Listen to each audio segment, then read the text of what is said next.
Adriana, ¿elegiste qué obra de las 25 o 26? Una excursión a los indios ranqueles. Bien. De Mansilla. De Lucio B. Mansilla. Es como un diario de viajes. Sí. De un diálogo. De cartas a un amigo, sí. de lo que le va sucediendo. Y publicado, ¿no? En un diario como si fuera una aguafuerte, sí, como una crónica como las que vemos ahora.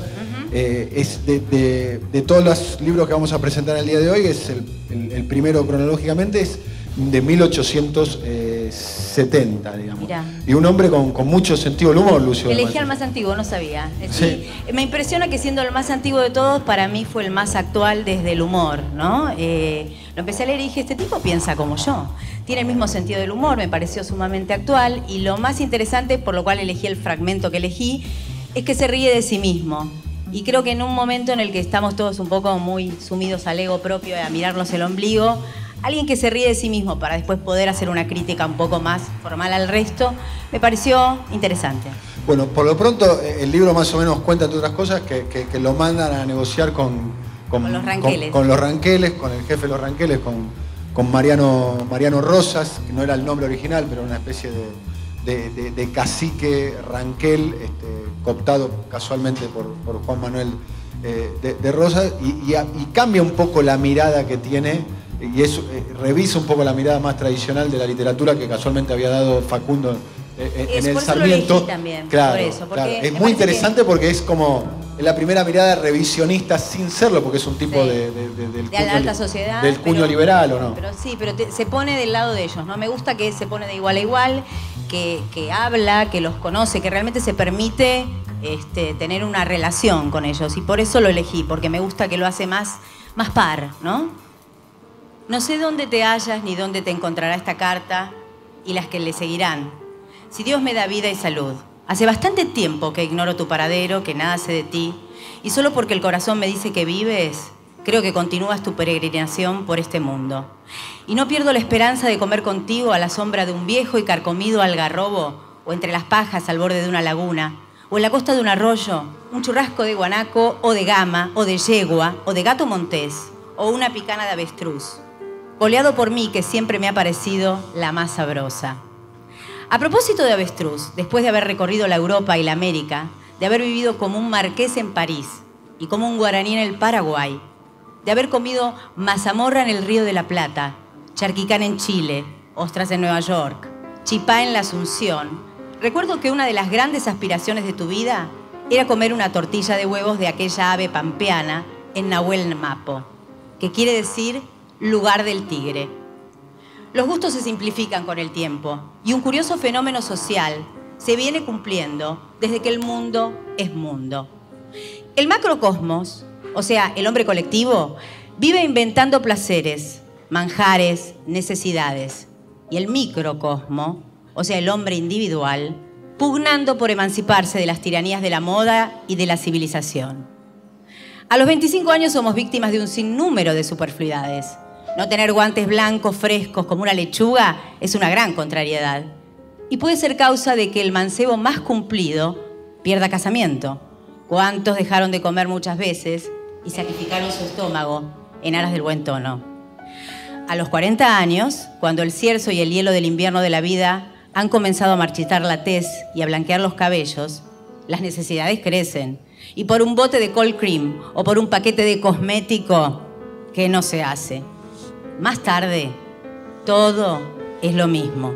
Con guantes o sin guantes, con retoques o sin ellos, la mona, aunque se vista de seda, mona se queda.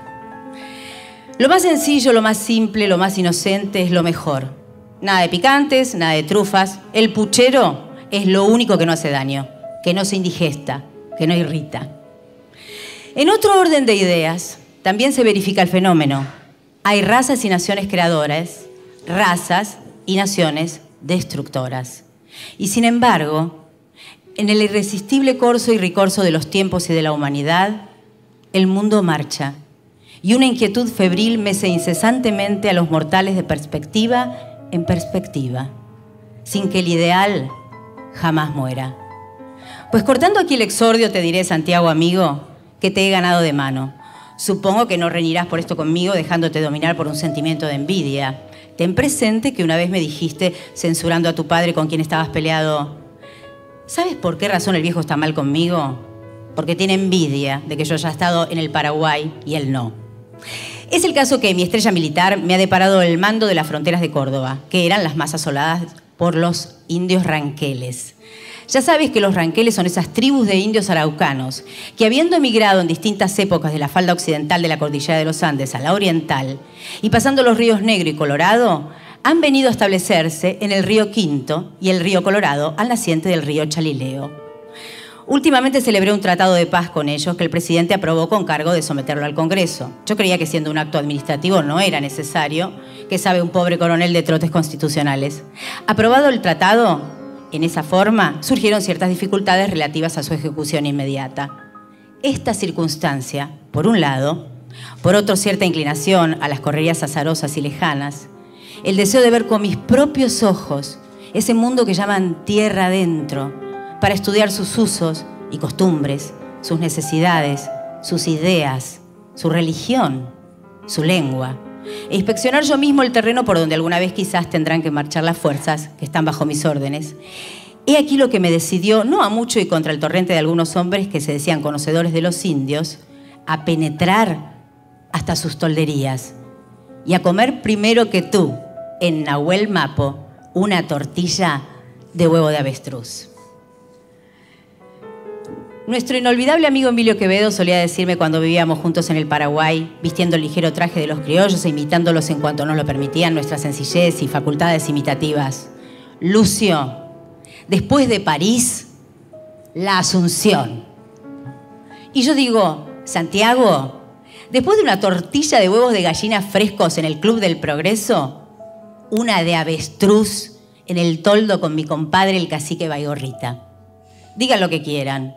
Si la felicidad existe, si la podemos concretar y definir, ella está en los extremos. Yo comprendo las satisfacciones del rico y las del pobre, las satisfacciones del amor y del odio, las satisfacciones de la oscuridad y las de la gloria.